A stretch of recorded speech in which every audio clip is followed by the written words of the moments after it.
She was barefoot. I remember that, because her heels, the same ones she wore the night she left, were in her hands. It had rained earlier. Our porch was still wet. And she just stood there like time had reversed, like the 12 years in between had been nothing more than a bad dream. My son was upstairs, playing the same song on repeat. My daughter was asleep on the couch, mouth open slightly, clutching a throw pillow like it was armor. And I was frozen. She didn't knock again. She didn't speak. She didn't even shiver. She just stood there, staring through the door's glass as if she expected someone else to answer, someone she hadn't betrayed. Earlier that day, I got a flat tire, the kind that ruins a whole afternoon. I cussed. I sat on the curb. I ate a cold, leftover grilled cheese sandwich while waiting for a tow that never came. And now, at 9:42 p.m., here she was. Not in a dream. Not in an email. Here. I didn't open the door right away. Instead, I turned off the hallway light so she wouldn't see me standing there. Old habit from the first 2 years after she left. Back when I thought she'd come back just to mess with me. Back when I kept the locks changed and a bat by the door. I counted to 10, like that would somehow undo the 12 years. But when I opened it, the first thing out of her mouth wasn't, "I'm sorry," or "Can we talk?" It was, "Is Wyatt here? I just want to see him. I think he'll understand." Understand? She thought he would understand. The boy she left at 9 years old with a half-eaten peanut butter sandwich and a bedtime story that never came? I almost laughed. Almost.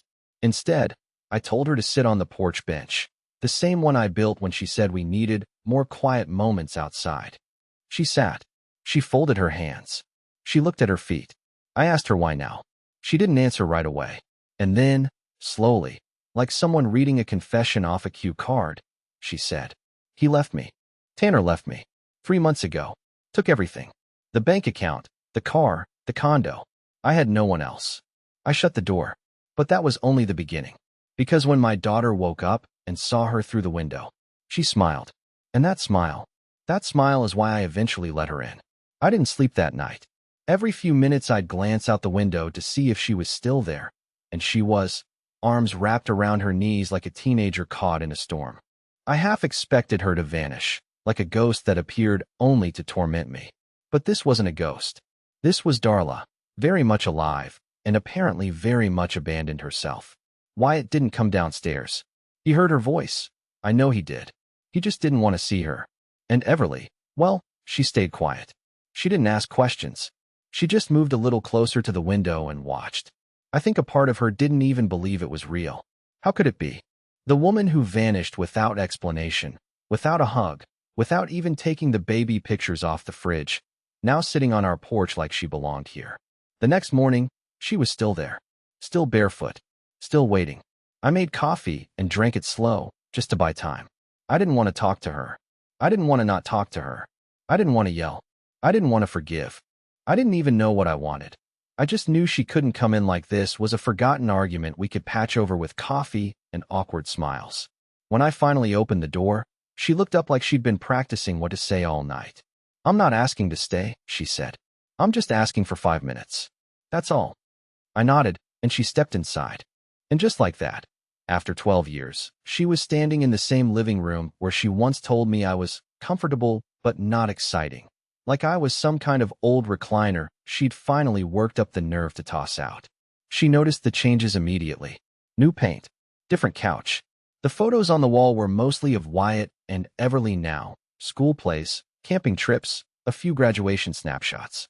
She stared at one of Everly in a cap and gown, a proud smile plastered across her face. "She looks like me," Darla said softly. "You would have seen that in person," I replied, "if you had shown up." She swallowed hard, but didn't argue. That was new. The old Darla would have snapped something back, turned it into a debate. But this version just sat there like the weight of what she'd done had finally caught up to her. Maybe Tanner hadn't just taken her money and her car. Maybe he took the fantasy too. She told me bits and pieces. Apparently, he convinced her to cut ties, start fresh, as he called it. He didn't want baggage.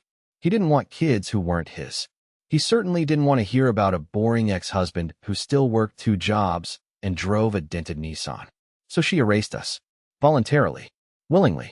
Like we were a page in a book she no longer wanted to read. And now, 12 years later, he was gone. Left her for a woman in Arizona who made jewelry and understood his energy. I didn't laugh. I wanted to. God, I wanted to. But there was nothing funny about this. Nothing poetic. Nothing satisfying. Just broken pieces. I asked her again why she came back. Why now? She looked me straight in the eye and said, because I'm not dead, and they're still my children. And I need to make it right before I actually am dead. I should have thrown her out right there. But instead, I asked her to wait until Wyatt came downstairs. And when he finally did, he didn't say a word. He just stood in the doorway, looked at her for maybe 3 seconds, and then turned right back around. That hurt her more than anything I could have said. I saw it hit her like a brick. Everly was next. She came downstairs slowly, unsure, but curious. She looked at Darla, tilted her head slightly, and said something I'll never forget. So, are you going to leave again after lunch? Or are you sticking around till dinner this time? Darla cried. Like really cried. For the first time in years, I saw a real remorse in her eyes. But none of us were ready for what she said next. She looked at the two of them, wiped her face, and whispered, I didn't come back just to apologize. I came back because there's something you need to know, and I don't think I have long to tell you. I didn't expect her to stay. I thought maybe she'd cry for a while, stumble through another apology, and disappear back into whatever motel she was temporarily haunting. But she didn't leave. She just sat there on the old armchair like she was part of the furniture again, like she'd only stepped out for groceries 12 years ago and got lost. The room was quiet, but the silence wasn't peaceful, it was heavy. Like we were all waiting for the other shoe to drop, but no one wanted to be the one to shake the box. Eventually, Wyatt came down again, slower this time, no longer storming off. He walked into the kitchen without acknowledging her and opened the fridge, even though I knew he wasn't hungry. Just something to do with his hands. Everly followed behind him, but didn't go all the way in. She stayed half hidden behind the wall like a kid watching a scene she wasn't sure she wanted to be part of.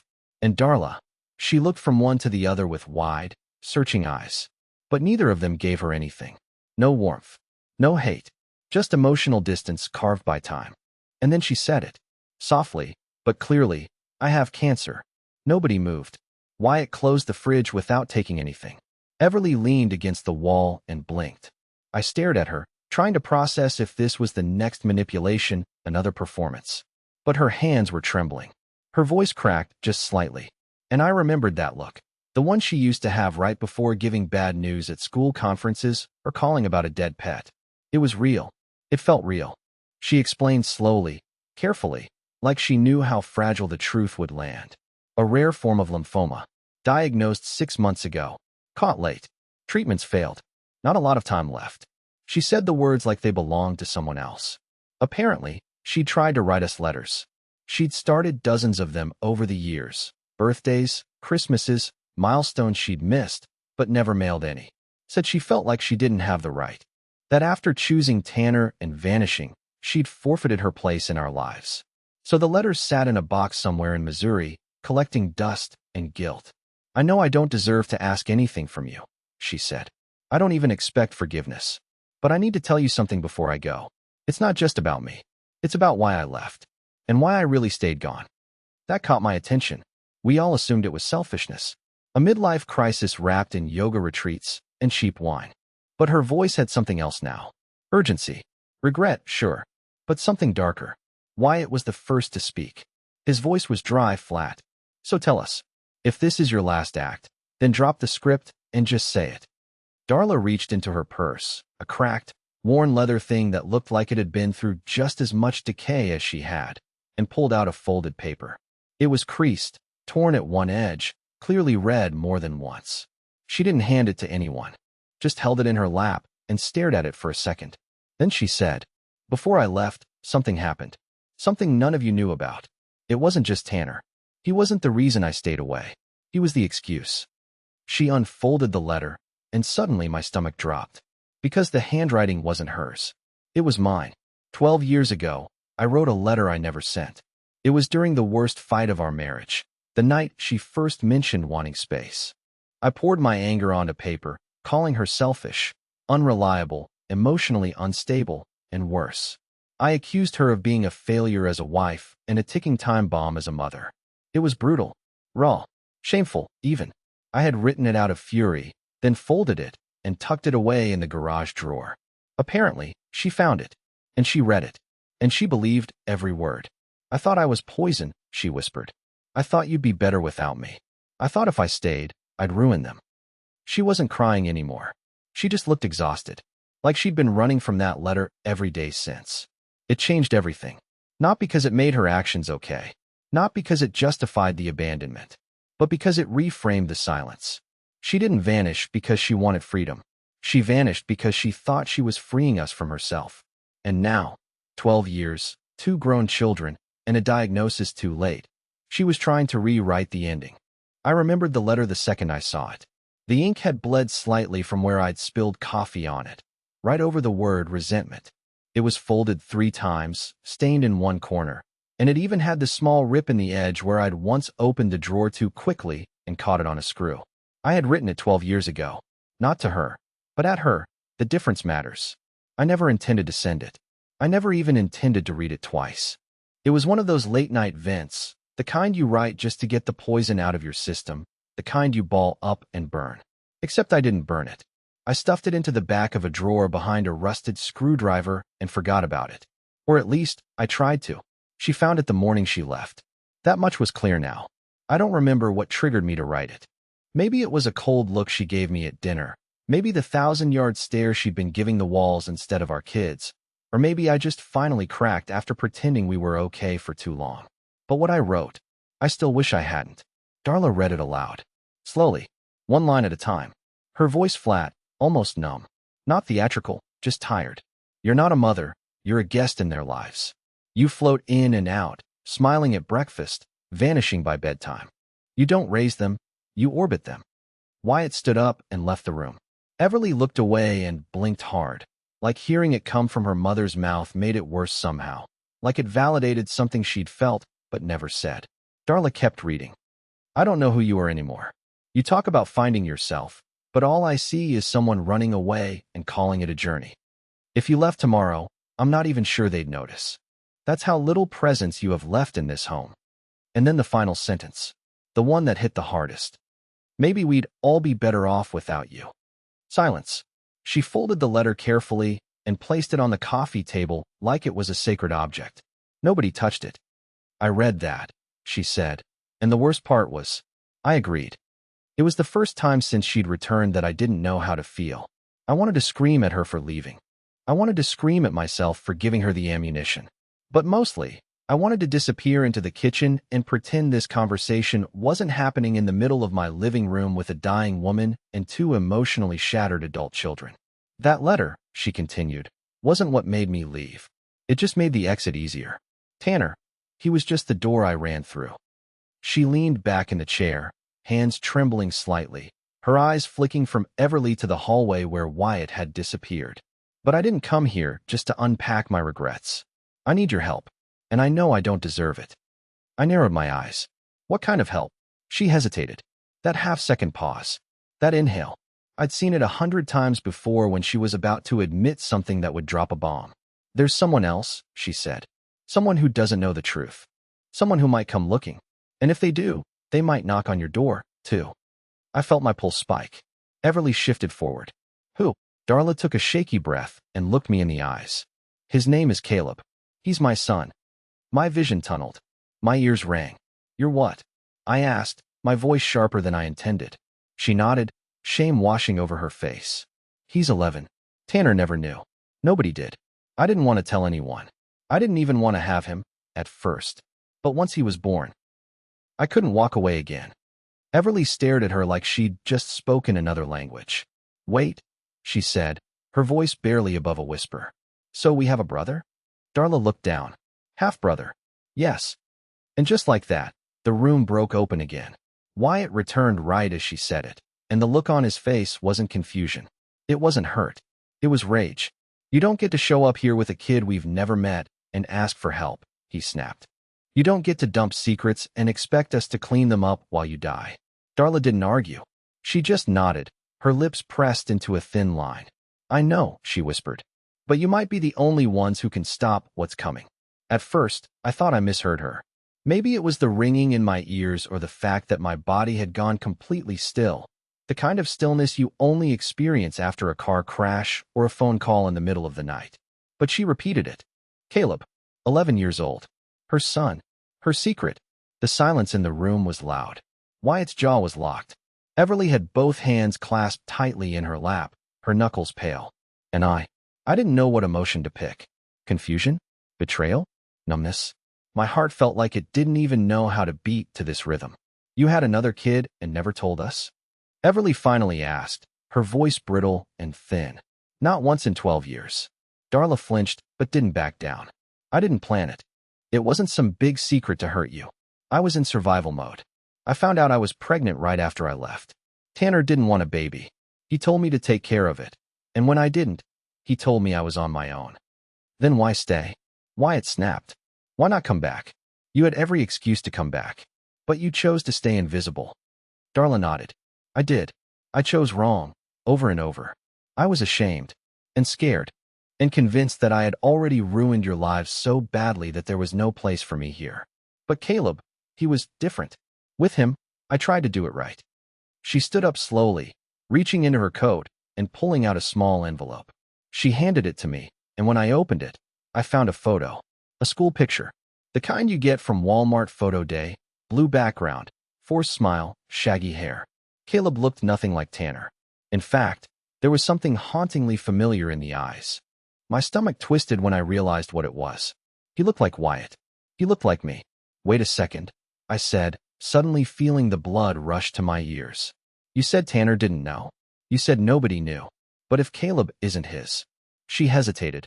A pause so long I almost repeated myself. Then she whispered, he's not Tanner's. He's yours. The room imploded. Wyatt stood so fast the chair scraped across the floor like a scream. Everly gasped and covered her mouth. My vision blurred, and for a moment, all I could hear was the sound of the blood roaring in my head.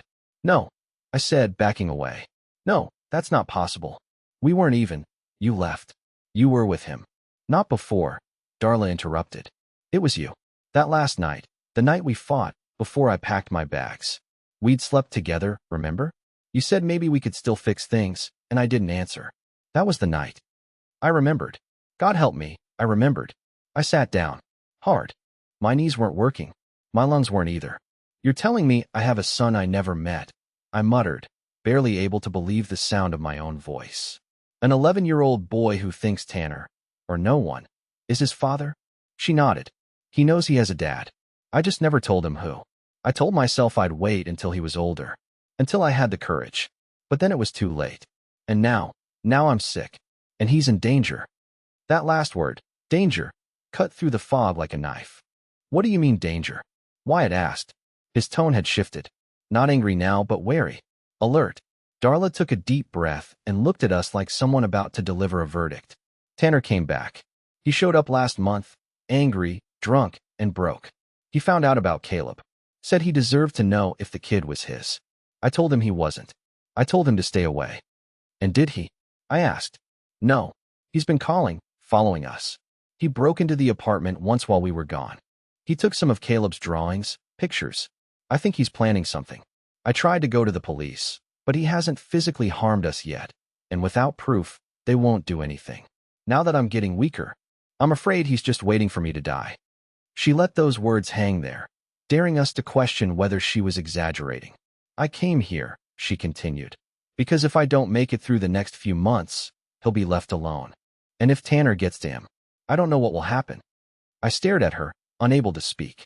She came back into our lives not just for forgiveness, not just to confess, but to ask me to protect a son I never knew I had. A son who might already be in the crosshairs of a violent, unhinged man. We didn't sleep that night.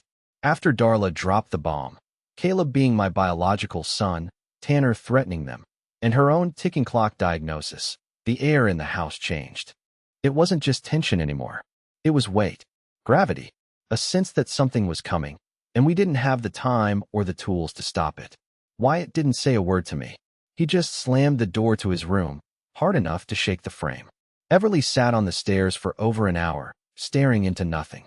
At one point, I heard her whisper, "He looks like Wyatt," and I couldn't even bring myself to respond. She was right. That picture had haunted me the moment I saw it. Me? I stayed up with Darla in the living room. Not because I wanted to comfort her, not because we had anything left to say, but because I couldn't stop thinking about the kid. Caleb, 11 years old, living his life completely unaware of who I was, or that there was a man across town who had spent more than a decade believing he had 2 kids, not 3. Darla had an old phone with her. She pulled up photos, short videos. Caleb singing at a school assembly. Caleb winning a Halloween costume contest as a cardboard vending machine. Caleb doing a magic trick with cards and winking at the camera. It gutted me in a way I didn't expect. There was something in his face I recognized. Not just Wyatt's chin or Everly's eyes, but something deeper. The way he squinted when he smiled. The slight slouch in his shoulders, like he was always halfway bracing for the world to knock him over. He's funny, Darla said softly. Clever. Always asking questions. Builds weird little machines out of junk he finds. He talks about space like he's already been there. He's not like other kids. And he doesn't know anything? I asked. Not about me. Not about them. She shook her head. He thinks his dad died in a car crash before he was born. I told him that because I didn't know what else to say. It was easier than saying his father didn't even know he existed. I wanted to scream. Not at her, not even at Tanner. At the whole damn timeline of it. At how many chances we missed to do something right. At the fact that a kid, my kid, had been growing up just a few hours away and I'd been completely absent by design. By morning, the decision was made. I didn't announce it. I didn't write a speech. I just grabbed my keys and said, "Take me to him." Darla hesitated at first. "He's with a neighbor today." I told her I'd be gone for a day or 2. "So let's go," I said, "before anything else happens." The drive to their apartment complex was quiet. Darla looked out the window the whole time. The silence between us wasn't angry anymore, just frayed and exhausted. By the time we pulled into the parking lot, I could see the difference between our world and his. Bicycles chained to rusting rails, chalk drawings smeared on cracked pavement, laundry hanging from third-floor balconies like flags of resignation. Caleb was on the second-floor balcony, sitting cross-legged with a book in his lap and a pair of headphones around his neck. His face was half lit by sunlight, and for a moment, I froze. I couldn't move, couldn't breathe. He looked up, spotted his mother, and smiled. But when he saw me, his smile faded. It wasn't fear. It wasn't even confusion. It was recognition, like he knew something about me without understanding why. My stomach twisted. Darla waved. "Hey, buddy. Come down for a sec, okay?" He nodded and disappeared inside. A minute later, the front door creaked open and he stepped outside, holding the book against his chest. He looked me up and down with eyes far too old for his face. "This is a friend," Darla said, her voice too casual to be natural. "His name's—" "I know who he is," Caleb interrupted, cutting her off. We both stared at him. He looked at me and asked, flatly, "You're the one who wrote that letter, aren't you?" My heart stopped. Darla blinked. "What letter?"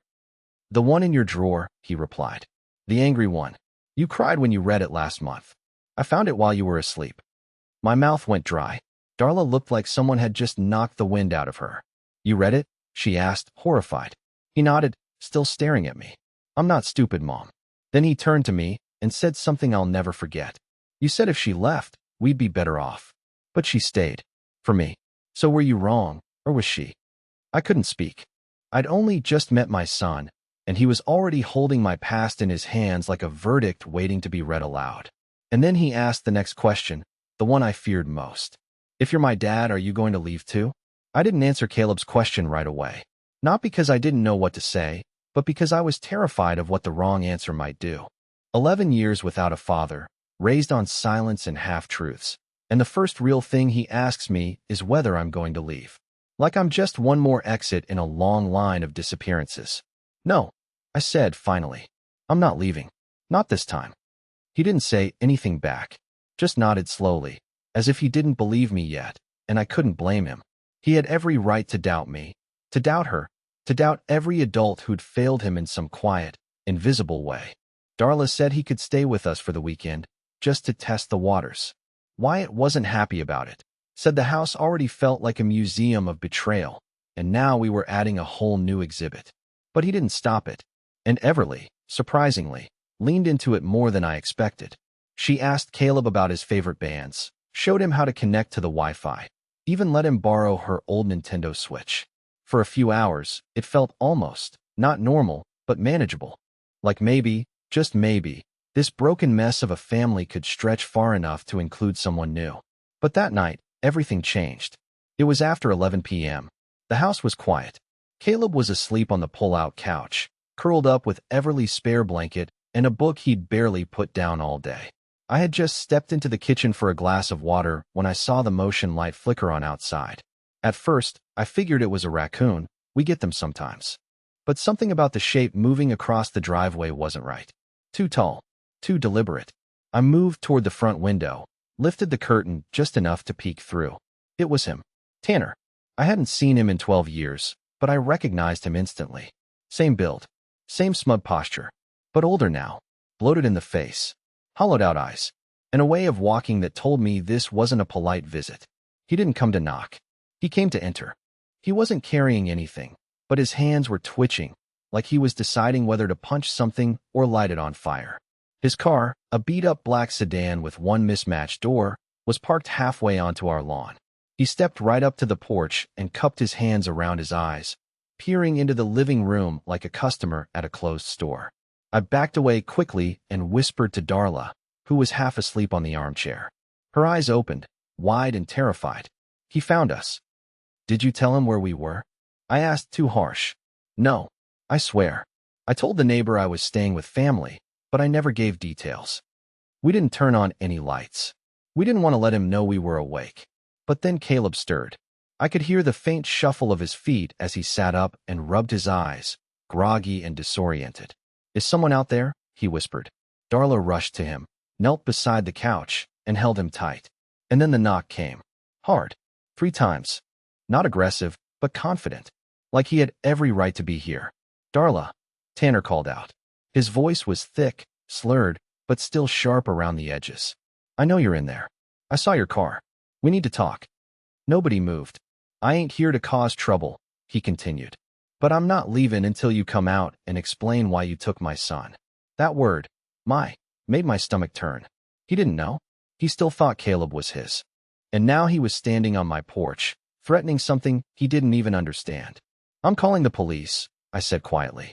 No, Darla snapped. Don't. What do you mean no? If you call them, he'll get arrested and released by morning. That'll make him angrier. He'll come back, worse. I stared at her, speechless. So what do you suggest? She stood up, pulled on her coat, and moved toward the door. You're not going out there, I said, blocking her path. I have to, she replied. He listens to me. He won't do anything while I'm calm. He just wants to yell. Let me handle him. It was insane. It was reckless. And it was the most Darla thing she could have done. She opened the door. And Tanner, uninvited, unhinged, stepped forward into the light with a smile that didn't match his eyes. What followed wasn't a conversation. It was a negotiation with a man who had nothing left to lose, and who believed we had taken the last thing that ever belonged to him. Tanner stood on my porch like a man on the edge. You could see it in his eyes, not rage, not violence, but something worse, desperation. That final kind of desperation that comes when you realize you've ruined everything and there's no one left to lie to accept yourself. Darla met him outside, told him to calm down, to speak like a human being. He didn't raise his voice. He didn't scream. Instead, he started begging. He said he lost his job 3 months ago. Said the woman he ran off with in Arizona cleaned out his bank account and pawned his guitar. He was couch surfing, drinking more than sleeping, and when he realized Darla was dying, he convinced himself Caleb might be his last chance to matter. He truly believed the boy was his. Until Darla told him the truth. I watched from the living room window, just out of sight, as her lips moved carefully, slowly, explaining how she lied back then, how Caleb wasn't his, how he had nothing left to chase here but shame. And Tanner didn't blow up. He sat down on the porch steps and cried. Not the kind of crying meant to win sympathy, the kind that comes out of a person like smoke from a building that's been burning silently for years. I almost felt sorry for him. Almost. Darla came inside a few minutes later and told me Tanner was leaving. Said he wouldn't bother us again. I didn't believe it, but I also didn't care anymore. He wasn't the threat I thought he'd be. He wasn't a villain. Just a man who spent too long pretending not to feel regret, and now he was drowning in it. We watched him drive off at 1:12 a.m. It was the last time any of us saw him. In the weeks that followed, everything changed, slowly, awkwardly, but undeniably. Caleb stayed with us more often. At first it was just weekends, then weekdays. Then it stopped feeling like visits and started feeling like home. He and Wyatt barely spoke for the first few days. There was tension there, a silent standoff between two brothers, one who lost a mother and the other who never had one to begin with. But Everly bridged the gap. She had a way of diffusing silence, of creating space for things to heal without forcing them to. She got them playing old co-op games, laughing at bad movies, making midnight waffles they didn't clean up after. Eventually, Wyatt came around. One night, I heard them talking in the garage, Wyatt telling Caleb about how their mom used to sneak candy into movie theaters, how she taught Everly to braid her hair with one hand while holding a glass of wine in the other. They weren't best friends. Not yet. But they weren't strangers anymore. Darla started chemotherapy again. It was unlikely to cure anything, but it bought her time, and that time mattered. We drove her to appointments. We brought her warm socks and cold smoothies. Some days, she slept most of the afternoon. Others, she surprised us by dancing in the kitchen for 10 whole minutes just because an old 90s song came on. We didn't ask for more than that. We just showed up. One day, Caleb asked me if I wanted to go see the science fair at his school. He was presenting a project on planets made from foam balls and too much glitter. I said yes, of course. And when he introduced me to his teacher, he didn't say friend of the family or mom's friend. He said, "This is my dad." That was the first time I cried in public in over a decade, and I didn't care. Darla passed away 5 months later. Peacefully, quietly, in her sleep, with the windows open and a breeze rolling in that smelled like spring. We buried her near the lake where she used to take Everly when she was little. Caleb helped choose the headstone. Wyatt picked the flowers. Everly read a letter she'd written, soft, forgiving, not sugar-coated, but kind. She didn't die redeemed. She didn't die perfect. But she died loved. And that mattered. Now, months later, life is quieter. Our home has changed shape. We still argue. We still forget things. We still get things wrong. But we eat dinner together more nights than not. Caleb asks questions I don't always have answers to. Wyatt helps fix the old car in the garage. Everly's applying to colleges, most of them close to home. Sometimes, when the house is quiet, I find myself holding that old letter I wrote. The one that started it all. I don't keep it to relive the pain. I keep it as a reminder of what words can do, how they can break people, yes, but also how, when used right, they can bring them back. I never got the 12 years back, but I got a second chance. And that, in the end, is more than most people ever get.